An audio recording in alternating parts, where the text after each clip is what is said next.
अस्सलामुअलैकुम वरहमतुल्लाहि वबरकातुहू। 12 रबीउल अव्वल का रोज़ा, 12 रबीउल अव्वल की नमाज, 12 रबीउल अव्वल का गुस्ल कैसे करना चाहिए, इस सिलसिले में आप लोगों के काफ़ी सारे सवालात आए हैं। तो मैं आप लोगों को बताना चाहता हूँ और आप लोगों को समझाना चाहता हूँ ताकि आपको दीन की सही बात का इल्म हो।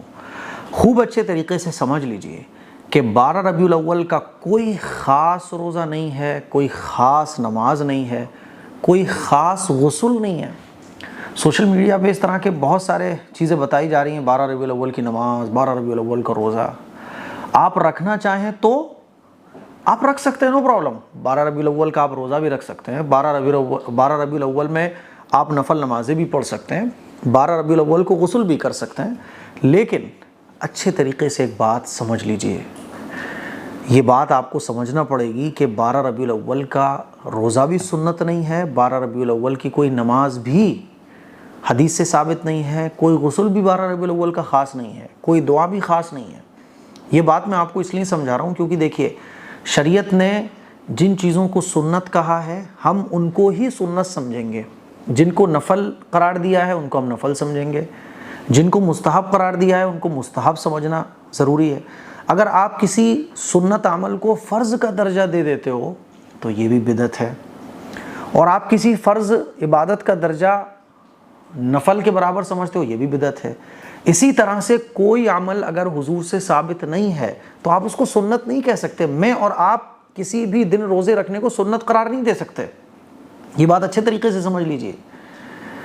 आप अलैहिस्सलातु वस्सलाम ने जिस काम को किया हो या करने का हुक्म दिया हो उसको ही हम सुन्नत कह सकते हैं। इसीलिए मैं आपको ये समझाने की कोशिश कर रहा हूँ आज कि 12 रबीउल अव्वल को अगर आप रोज़ा रख रहे हैं तो नॉर्मल रोज़ा रखिए, नफली रोज़ा समझ के आप रख सकते हैं, कोई हरज की बात नहीं है। 12 रबीउल अव्वल का कोई ख़ास रोज़े का अक़ीदा मत बनाइए, क्योंकि अक़ीदे का दुरुस्त होना बहुत ज़रूरी है। अल्लाह के नबी ने जिन चीज़ों को सुन्नत करार दिया है उनको सुन्नत समझने का अक़ीदा रखना, उनको सुन्नत का अक़ीदा रखना कि ये सुन्नत है, ये ज़रूरी है। अगर आप सुन्नत को सुन्नत ना समझो, फ़र्ज़ समझ लो, ये भी गलत है। सुन्नत को सुन्नत के लेवल से नीचे कर लो, ये भी गलत है। और जिस दिन कोई चीज़ साबित नहीं है हदीस से, सुन्नत नहीं है, उसको सुन्नत समझ लो, ये भी गलत है। इसीलिए 12 रबीउल अव्वल का कोई ख़ास रोज़ा नहीं है। आप नॉर्मल रोज़ा रखना चाहें कि 12 रबीउल अव्वल को हुजूर से मोहब्बत के इजहार में मैं रोज़ा रखना चाह रहा हूँ, नो प्रॉब्लम। लेकिन 12 रबीउल अव्वल के रोज़े रखने की कोई अलग से फजीलत नहीं है। क्यों? क्योंकि देखिए, आप अलैहिस्सलातु वस्सलाम ने पीर के दिन तो रोज़ा रखा है, 12 रबीउल अव्वल को रोज़ा हुजूर ने ना कभी रखा। हुजूर की ज़िंदगी में कितनी बार 12 रबीउल अव्वल आया, लेकिन हुजूर ने कोई रोज़ा नहीं रखा। सहाबा की ज़िंदगी में कितनी मरतबा 12 रबीउल अव्वल आया, लेकिन हुजूर ने, सहाबा ने कोई रोज़ा नहीं रखा। इसीलिए मैं आपको समझाना चाह रहा हूँ कि आप रोज़ा रख सकते हैं, नो प्रॉब्लम, लेकिन सुन्नत का अक़ीदा मत बनाइए। 12 रबीउल अव्वल को कोई ज़्यादा आपको सवाब मिलेगा, ये अक़ीदा मत रखिएगा। इसीलिए अक़ीदे का दुरुस्त होना बहुत ज़रूरी है। 12 रबीउल अव्वल की कोई नमाज नहीं होती है ना। जैसे हमारे नबी ने सलातुल हाजत बताई, इस्तिस्क़ा बताई, नमाज कुसूफ बताई, इशराक़, चाश, तव्वाबीन, तहज्जुद 5 वक्त की नमाज़ें बताई। 12 रबीउल अव्वल की कोई ख़ास नमाज नहीं है। अब अगर आप किसी नमाज को 12 रबीउल अव्वल की ख़ास नमाज समझकर पढ़ोगे तो आपने दीन में एक नई चीज़ ईजाद कर दी। जो चीज़ सुन्नत नहीं थी आपने उसको सुन्नत समझ लिया। इसको अल्लाह के नबी ने फरमाया कि हर नई चीज़ दीन के अंदर ये बिदअत है। किसी, यानी वो चीज़ जो दीन में है ही नहीं, जो सुन्नत नहीं थी लेकिन आपने उसको सुन्नत समझ लिया, जो फ़र्ज़ नहीं थी आपने उसको फ़र्ज़ समझ लिया, जो अल्लाह के नबी से साबित नहीं थी आपने हुजूर से उसको साबित समझ लिया। किसी दिन की फजीलत को बढ़ा दिया, क्योंकि हमारा और आपको अथॉरिटी नहीं है कि हम किसी दिन की फजीलत बढ़ा दें, किसी महीने की फजीलत बढ़ा दें, किसी दिन इबादत करने की फजीलत को हम बढ़ा दें। ये काम वही के ज़रिए होता है। अल्लाह तबारक व तआला अपने पैगम्बर को बताते हैं कि ऐ पैगम्बर, इस दिन रोज़ा रखने की फजीलत है। पैगम्बर हमें बताते हैं। तो अल्लाह के नबी ने बताया कि पीर को रोज़ा रखता हूँ मैं क्योंकि इस दिन में पैदा हुआ। जुमेरात को हुजूर ने रोज़ा रखा, उसके बारे में बताया। हर महीने की चाँद की 3 तारीख़ों में हुजूर ने रोज़ा रखा, 13, 14, 15 ये बताया। 10 मुहर्रम के रोज़े की फजीलत हुजूर ने बताई, है ना। और अशरा ज़िलहिज्जा के रोज़ों की फजीलत को हुजूर ने बयान फरमाया। मुहर्रम के महीने में रोज़ों की फजीलत को बयान फरमाया। रजब और शाबान में हुजूर ने रोज़े रखे खूब। तो ये तो हुजूर से साबित है। लेकिन 12 रबीउल अव्वल को ना हुजूर ने कोई हदीस बयान की। इसीलिए 12 रबीउल अव्वल को आप रोज़ा भी रख सकते हैं, नमाजें भी पढ़ सकते हैं, लेकिन अक़ीदा दुरुस्त रखिएगा आप कि ये सुन्नत नहीं है। नफली इबादत के तौर पे आप करिए, उसको सुन्नत मत समझिए। ये मत समझिए कि ये कोई ख़ास इबादत है। समझ रहे मेरी बात? इसी तरह से 12 रबीउल अव्वल को कोई गुस्ल भी नहीं है। हमारे नबी ने देखिए ईद का गुस्ल बताया, ईद उल अज़हा का गुस्ल बताया, जुमे वाले दिन का गुस्ल बताया, है ना, जनाबत का गुस्ल बताया, लेकिन 12 रबीउल अव्वल का कोई हुजूर ने गुस्ल नहीं बताया। इसीलिए मैं आपको ये समझाने की कोशिश कर रहा हूँ कि जिन दिनों को हुजूर ने ख़ास किया है इबादत के लिए, रोज़े के लिए, नमाज के लिए, हम उसी दिन की फजीलत को समझेंगे। उसके अलावा जिन दिनों की फजीलत कुरान और हदीस से साबित नहीं, हम नहीं समझेंगे। हाँ, इबादत कर सकते हैं हम उस दिन, नो प्रॉब्लम, लेकिन उसकी ख़ास फजीलत को नहीं समझ सकते, क्योंकि अगर आप ख़ास फजीलत को समझेंगे तो दीन के अंदर जिस दिन की कोई फजीलत नहीं थी उस दिन की आपने फजीलत को समझ लिया। इसी को तो बिदअत कहा जाता है। और अल्लाह के नबी ने फरमाया कुल्लु बिदअतिन ज़लाला, कि हर बिदअत गुमराही है और गुमराही का रास्ता जहन्नम में जाता है।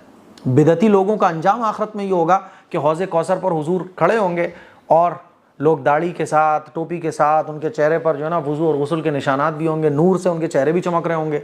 जब हुजूर के पास हौज़े कौसर पर वो आएंगे तो बीच में एक आड़ हो जाएगी, हुजूर पहचान लेंगे, हुजूर फरमाएंगे अरे ये तो मेरे लोग हैं, यानी मेरे उम्मती हैं। तो फरिश्ते कहेंगे या रसूल अल्लाह, ये आपके उम्मती तो हैं, लेकिन उन्होंने आपके बाद दीन में नई नई चीज़ें को पैदा कर लिया। तो हुजूर फरमाएंगे हटाओ इनको मेरे सामने से, हटाओ इनको, और उनको हौज़े कौसर पर कुछ भी मिलेगा नहीं, उनका ठिकाना जहन्नम होगा। इसीलिए मैं आपको समझाने की कोशिश कर रहा हूँ कि आप किसी भी दिन इबादत कर सकते हैं, नो प्रॉब्लम, हुजूर से मोहब्बत के इज़हार में रोज़ा रख सकते हैं, नमाज़ पढ़ सकते हैं, लेकिन उसकी ख़ास फजीलत का अक़ीदा मत रखिए, आप उसके सुन्नत होने का अक़ीदा मत रखिए, आप उसके मुस्तहब होने का अक़ीदा मत रखिए, क्योंकि मुस्तहब भी हम उसी अमल को कह सकते हैं जो हुजूर से साबित हो।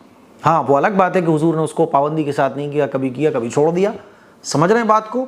अच्छा, अब 12 रबीउल अव्वल को करें तो क्या करें? तो याद रखिएगा 5 वक्त की नमाज़ें, ये मोस्ट इंपॉर्टेंट है। 5 वक्त की नमाज़ों के बगैर आपकी नफली इबादतें भी किसी काम की नहीं है। इसीलिए 5 वक्त की नमाज़ों की पहले फ़िक्र कीजिए। हमारी एक प्रॉब्लम ये है कि हम 5 वक्त की नमाज़ें पढ़ते नहीं है और नफली इबादतों में लग जाते हैं। पहले 5 वक्त की नमाज़ें, ठीक है। और अगर आप रोज़ा रखना चाहते हैं तो जुमेरात को रोज़ा रख लीजिए, चांद की 13, 14, 15 3 तारीखों में रोज़ा रख लीजिए, 12 रबीउल अव्वल का भी रोज़ा रख लीजिए, लेकिन उसको सुन्नत मत समझिएगा, ठीक है। दुनिया भर की नमाज़ें 12 रबीउल अव्वल के दिन पढ़ने को बताई जा रही हैं, नो प्रॉब्लम, आप नमाज़ें पढ़िए, लेकिन किसी भी नमाज को सुन्नत मत समझिएगा। एक नफल के तौर पे हम पढ़ सकते हैं। हाँ, दुरूद शरीफ खूब पढ़िए, 12 रबीउल अव्वल को दुरूद शरीफ खूब पढ़िए, सल्लल्लाहु अलैहि वसल्लम, सल्लल्लाहु अलैहि वसल्लम। हुजूर से मोहब्बत का इजहार करने के लिए बेस्ट तरीका है दुरूद शरीफ।